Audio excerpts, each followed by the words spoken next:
Bismillahirrahmanirrahim. This is Zishan, and today we will discuss the application of Newton's laws of motion. Last class में हमने Newton के 3 laws जो है वो complete किए थे, Newton first law, Newton second law और न्यूटन थर्ड लॉ। और आज की क्लास में हमने उन लॉज की एप्लीकेशन को जो है वो डिस्कस करना है। और ये हमारा 4th लेसन है इस चैप्टर का, यूनिट नंबर 3 का।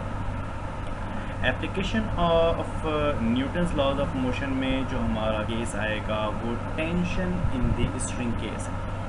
ये टेंशन क्या है? टेंशन भी हमारे पास फोर्स की ही एक टाइप है। जिस तरीके से वेट है, वेट की डायरेक्शन डाउनवर्ड होती है जबकि टेंशन की डायरेक्शन अपवर्ड होती है।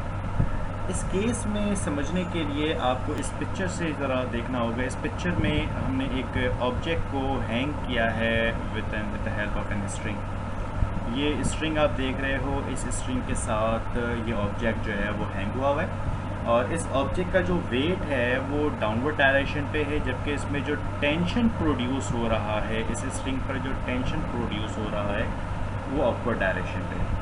तो सिमिलर वही केस है हमारे पास एक्शन एंड रिएक्शन फोर्स के, जो न्यूटन के थर्ड लॉ में हमने डिस्कस किया कि न्यूटन के थर्ड लॉ में आपको बताया गया कि every action has an equal but opposite reaction. तो यहाँ पर देखें, ये अगर वेट आपका एक्शन है तो टेंशन उसका रिएक्शन फोर्स है। इसमें आपको बता रहे हैं consider a body of mass m hung by a string. आपने एक बॉडी लिया, उसका मास जिसको आप स्मॉल m से रिप्रेजेंट करेंगे उसको आपने हैंग कर दिया है स्ट्रिंग के साथ। Then the force exerted by the string on the body is called tension.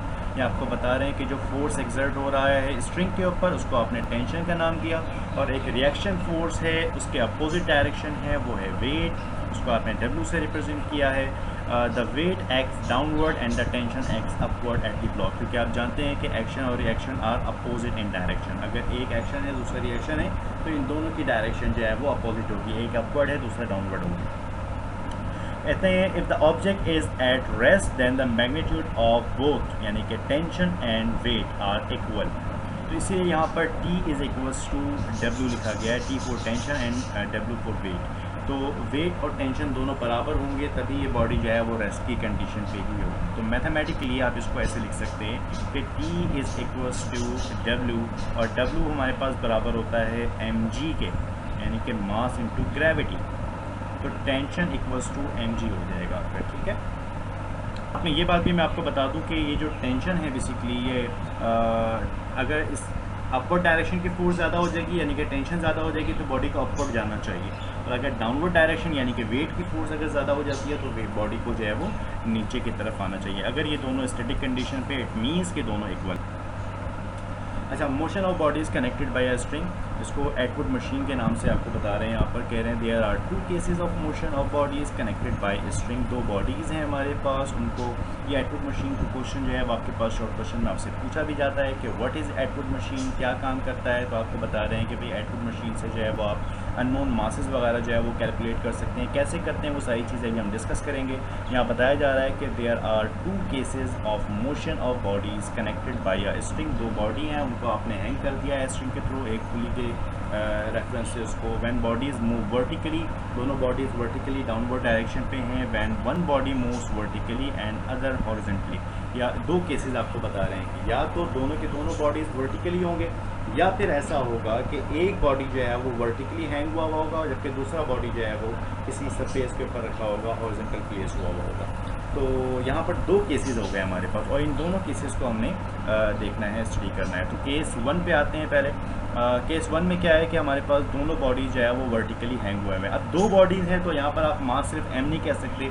एक बॉडी जो है उसको आपने m1 कहना है और दूसरी बॉडी के मास को आपने m2 कहना है। तो यहाँ पर आपको बता रहे हैं, कह रहे हैं suppose 2 bodies A and B having masses m1 and m2। A का मास m1 हो गया और B का मास m2 हो गया respectively, are connected to the ends of the inextensible string passing over a frictionless pulley. अब कह रहे हैं कि अगर m1 is greater than m2, अगर m1 का जो मास है यानी कि बॉडी A का जो मास है वो ज़्यादा है तो बॉडी A को नीचे आना है, ठीक है। और अगर बॉडी A नीचे आएगा तो बॉडी B कहाँ जाएगा? बॉडी B ऊपर जाएगा, क्योंकि ये दोनों के दोनों हैंग हुए हैं पुली के रेफरेंस से। तो ये बात आपको यहाँ पर इस पिक्चर में जो है वो नज़र आएगी। देखिए इस पिक्चर में कि ये बॉडी ए जो है ये अगर डाउनवर्ड डायरेक्शन पे आएगा तो बॉडी बी जो है वो अपर डायरेक्शन, ये पुली है, इस पुली के जो है वो मदद से जो है वो आपने इन दोनों बॉडीज़ को हैंग किया हुआ है, ठीक है। तो इन दोनों के ऊपर जो है वो बेसिकली टेंशन अप्लाई हो रहा है और इन दोनों ये बॉडी अगर मूव होते हैं तो इन दोनों पर जो है वो एक्सेलरेशन जो है वो प्रोड्यूस होगा बॉडी के अंदर।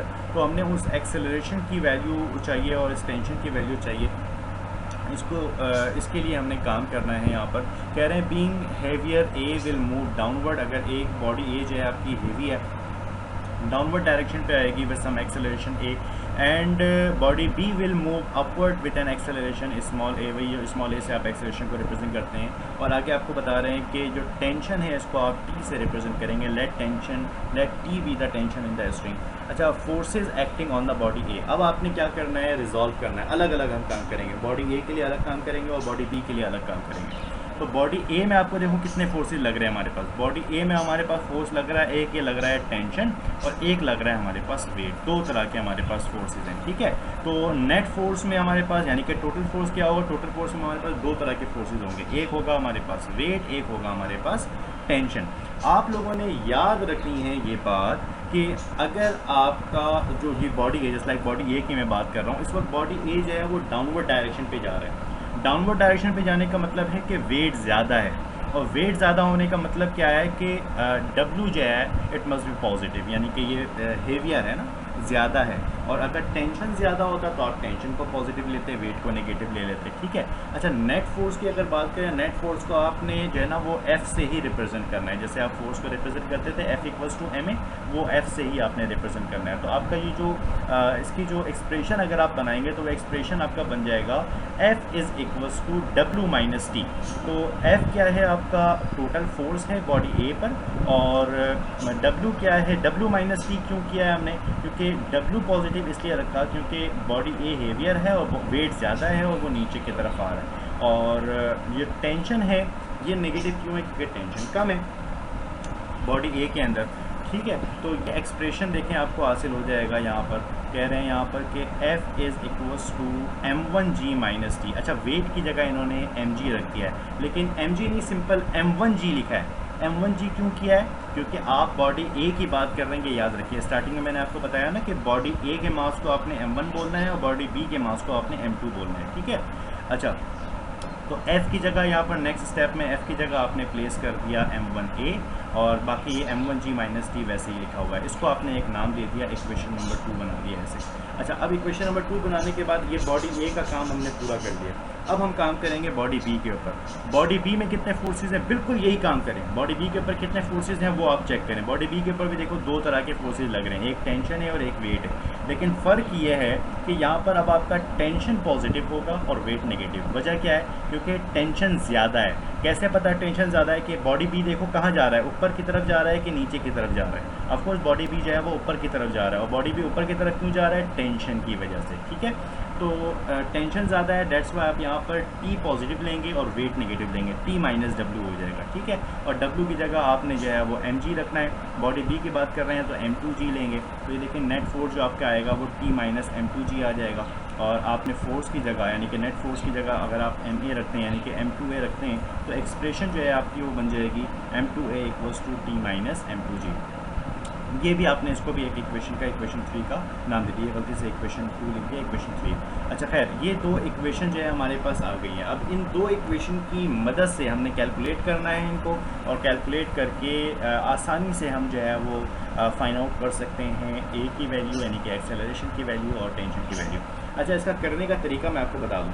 अच्छा, अगर आप जो है वो इन दोनों बॉडीज़ को ऐड करते हैं, यानी कि ये दो बॉडीज़ कह रहा हूँ सॉरी, इन दोनों इक्वेशंस को आप ऐड करते हैं, तो ऐड करने की वजह से आपको एक्सेलरेशन हासिल हो जाएगा।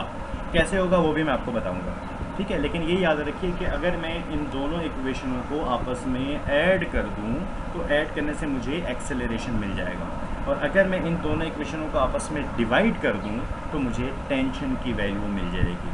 कैसे, अब मैं आपको करके बताता हूँ यहाँ पर। देखिए कैलकुलेशन ऑफ एक्सेलरेशन, एक्सेलरेशन की आप कैलकुलेशन कर रहे हैं, क्या किया देखो यहाँ पर ऐड किया by adding equation number 1 and equation number 2, दोनों इक्वेशनों को उन्होंने ऐड कर दिया।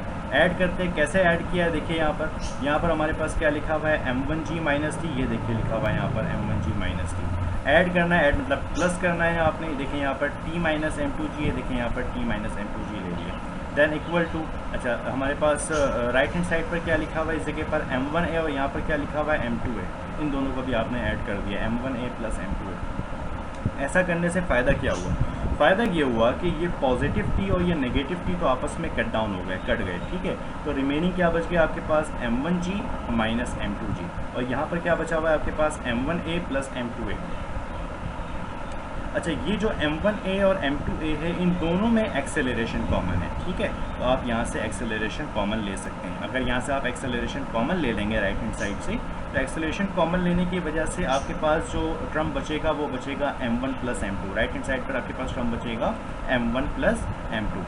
ये देखिए ये काम हमने यहाँ पर किया है, m1 प्लस m2 जो था हमारे पास एक्सेलरेशन के साथ, उसको मैंने भेज दिया यहाँ पर डिवाइड में। ऊपर वाला टर्म मेरा बिल्कुल सेम वैसा ही है, यानी कि m1g माइनस m2g बिल्कुल वैसे ही लिखा हुआ है, ये डिवाइड का निशान लगाया मैंने, और ये एक्सेलरेशन के साथ जो m1 प्लस m2 था वो m1 प्लस m2 मैंने यहाँ पर लिख दिया। अच्छा उसके बाद नेक्स्ट स्टेप जो है मेरा, उस नेक्स्ट स्टेप में मैंने क्या किया, सिंपल सिर्फ एक काम किया है कि ये जो m1g और माइनस m2g इन दोनों के साथ ग्रेविटी है, वो ग्रेविटी भी कॉमन है, तो मैंने यहाँ पर ग्रेविटी कॉमन ले लिया, दैट्स इट। इसके अलावा मैंने और कोई काम नहीं किया। तो ये जो आप पार्ट देख रहे हैं इक्वेशन नंबर 3 जो है आपका, ये इक्वेशन नंबर 3 जो है बेसिकली आपका एक्सेलरेशन की वैल्यू यहाँ से आपको हासिल हो सकती है। अगर आप मास जानते हैं, मास की वैल्यू यानी कि बॉडी ए का मास और बॉडी बी का मास, यानी कि m1 और m2 की वैल्यू अगर आपको पता है तो आप आसानी से एक्सेलरेशन की वैल्यू हासिल कर सकते हैं, क्योंकि ग्रेविटी की वैल्यू तो कांस्टेंट होती है। अच्छा अगर आप, ये तो मैंने आपको बताया एक्सेलरेशन मालूम करने का तरीका। अगर आप टेंशन मालूम करना चाहते हैं, कैलकुलेशन फॉर टेंशन करना चाह रहे हैं, तो आप क्या करें, आप इन दोनों वैल्यूज़ को यानी कि equation number 1 and equation number 2 जो प्रीवियस स्लाइड में थी, उन दोनों को आपस में आप डिवाइड करवा दें, राइट। अच्छा या तो आप डिवाइड करवा दें, या डिवाइड करवाने के अलावा भी मेरे पास एक ऑप्शन है, और वो ऑप्शन क्या है, वो ऑप्शन ये है कि मैं यहाँ पर एक्सेलरेशन जो है ये पार्ट है, या आपने एक्सेलरेशन की वैल्यू को पुट कर दूँ इक्वेशन नंबर 2 में। ये मैं आपको दिखाता हूँ किस तरीके से हुआ। कहते हैं by putting the value of a in equation 2। ये जो a की आप पूरी वैल्यू देख रहे हैं, a की पूरी वैल्यू क्या है, m1 minus m2g over m1 plus m2। ये पूरी वैल्यू जो है आपने एक्सेलरेशन की जगह प्लेस करनी है। अब एक्सेलरेशन की जगह कैसे प्लेस की है मैं आपको बताता हूँ। इक्वेशन नंबर 2 क्या थी, रिकॉल करें। इक्वेशन नंबर 2 थी t minus m2g equals to m2a, ये इक्वेशन थी t minus m2g equals to m2a। यहाँ पर भी देखो क्या लिखा हुआ है, t minus m2g equals to m2a की जगह पर ये पूरी वैल्यू लिखी हुई है a की जगह पर, क्योंकि आपने a की वैल्यू को यहाँ पर इक्वेशन नंबर 2 के अंदर, ये इक्वेशन नंबर 2 के अंदर a की वैल्यू को पूरा आपने सब्स्टिट्यूट किया। अच्छा इससे फ़ायदा क्या हुआ भाई, अब आपने यहाँ पर देखो कि इसको आपने सिंप्लीफाई करना है, नॉर्मली सिंप्लीफाई करना है, ठीक है। तो by adding m2g on both sides we have, ये देखिए आप m2g यहाँ पर भी आ गया, m2g यहाँ पर भी आ गया, और इससे क्या होगा आपके पास ये प्लस है और ये माइनस है, ये दोनों कैंसिल आउट हो जाएंगे, और यहाँ जो है वो आपने ये m2g m1 into m1 minus m2 ये आपने सेम वैसे ही लिख दिया, और ये जब आप एलसीएम लोगे तो ये m1 प्लस m2 भी जा कर के इसके साथ मल्टीप्लाई हो जाएगा। ये देखिए यहाँ पर मल्टीप्लाई हुआ है, डिनोमिनेटर हमारा सेम है। अब क्या करें भाई, नेक्स्ट स्टेप क्या होगा हमारा, नेक्स्ट स्टेप हमारा ये होगा कि मैं इसको मल्टीप्लाई करवा दूँ, यानी कि m2g को m1 के साथ, इस m2g को m2 के साथ मल्टीप्लाई कराऊँ। सिमिलरली यहाँ पर भी m2g को m1 के साथ मल्टीप्लाई कराऊँ, m2g को m2 के साथ मल्टीप्लाई कराऊँ। जब मल्टीप्लाई करवाऊँगा तो मेरे पास देखो रिजल्ट क्या है, m1 ये m2g को m1 के साथ करवाऊँगा तो m1 m2g आएगा, जब m2 को इस m2 के साथ करवाऊँगा तो ये m2 स्क्वायर हो जाएगा, g सेम है। सिमिलरली यहाँ पर m2 m1g, अच्छा ये m1 m2g बोलें कि m1 m2g m2 m1g बोलें, एक ही बात है, मल्टीप्लाई हो रहे हैं ना, 2 मल्टीप्लाई बाई 3 करो, 3 मल्टीप्लाई बाई 2 करो, इस सेम, ठीक है। तो यहाँ पर देखो हमारे पास ये भी हमारे पास एक पॉजिटिव वैल्यू बन गई, एक नेगेटिव वैल्यू बन गई, ये दोनों वैल्यूज़ आपस में कैंसिल आउट हो जाएंगे।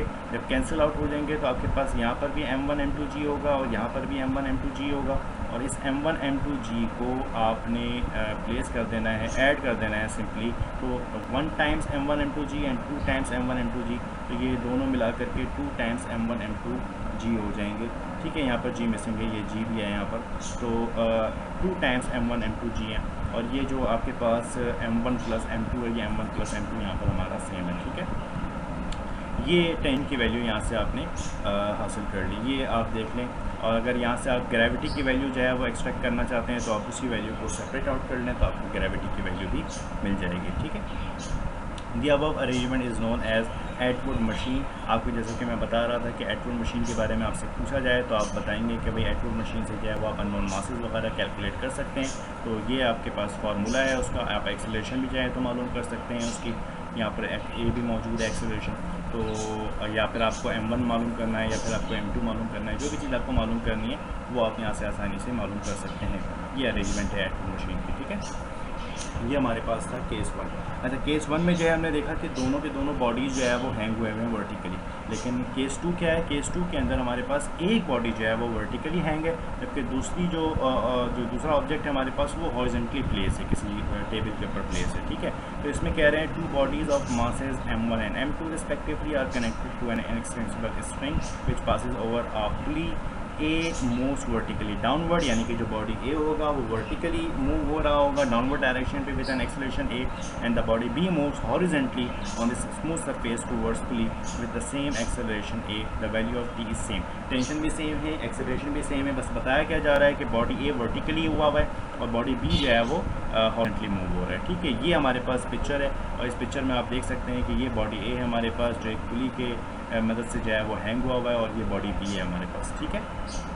बॉडी बी एक टेबल के ऊपर प्लेस्ड है और बॉडी बी जो है वो मूव हो रहा है हॉरिजॉन्टली, जबकि बॉडी ए जो है वो मूव हो रहा है वर्टिकली। अच्छा, यहाँ पर भी बिल्कुल हमने सेम करना है, बिल्कुल सेम डेरिवेशन है, नो चेंज। कह रहे हैं forces acting on the body ए। सबसे पहले आपने क्या करना है, बॉडी ए के ऊपर जो फोर्सेज लग रही हैं उसको कैलकुलेट करना है कि बॉडी ए के ऊपर कितने फोर्सेज लग रहे हैं। देखें यहाँ पर बॉडी ए के ऊपर 2 फोर्सेज लग रहे हैं, जिस तरह की प्रीवियस केस था हमारे पास बिल्कुल सेम केस है, नो चेंज।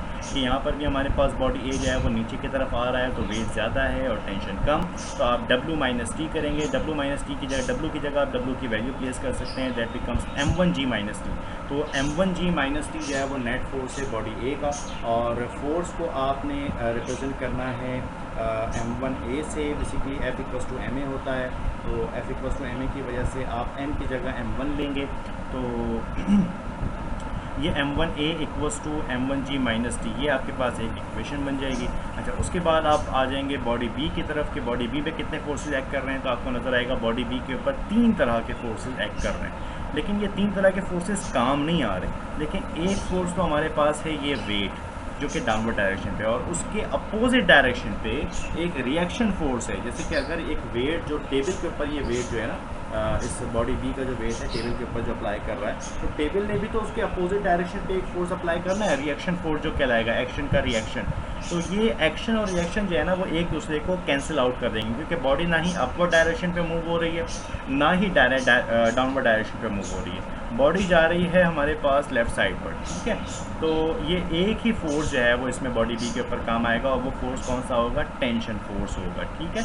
तो आपको यहाँ पर बताया जा रहा है, now consider the motion of body B, 3 forces acting on it. एक हमारे पास वेट है, एक उसका रिएक्शन है, यहाँ पर कह रहे हैं the upward reaction R on the horizontal surface acting on the body, इसकी अपवर्ड डायरेक्शन है, और एक है हमारे पास है टेंशन। तो वेट और रिएक्शन फोर्स तो एक दूसरे को कैंसिल आउट कर देंगे, बॉडी बी जो मूव हो रही है वो सिर्फ टेंशन की वजह से हो रही है, और टेंशन की वजह से होने की वजह से जो टोटल फोर्स आपका कहलाएगा वो सिर्फ टेंशन के बराबर होगा, यानी कि F इक्वल्स टू टेंशन होगा, सही है। और F की जगह जो है वो आपने MA रखना है, मतलब बॉडी बी की बात कर रहे हैं तो M2A रखना है, तो M2A इक्वल्स टू T हो जाएगा, और इससे आप इक्वेशन नंबर 2 बना लेंगे। ये इक्वेशन नंबर 2 आपके सामने है। अच्छा, उसके बाद आपने दोबारा से जैसा प्रीवियस केस में किया, केस नंबर 1 में बिल्कुल वही काम करना है कि यहाँ पर भी आपको एक्सेलरेशन की वैल्यू चाहिए और टेंशन की वैल्यू चाहिए।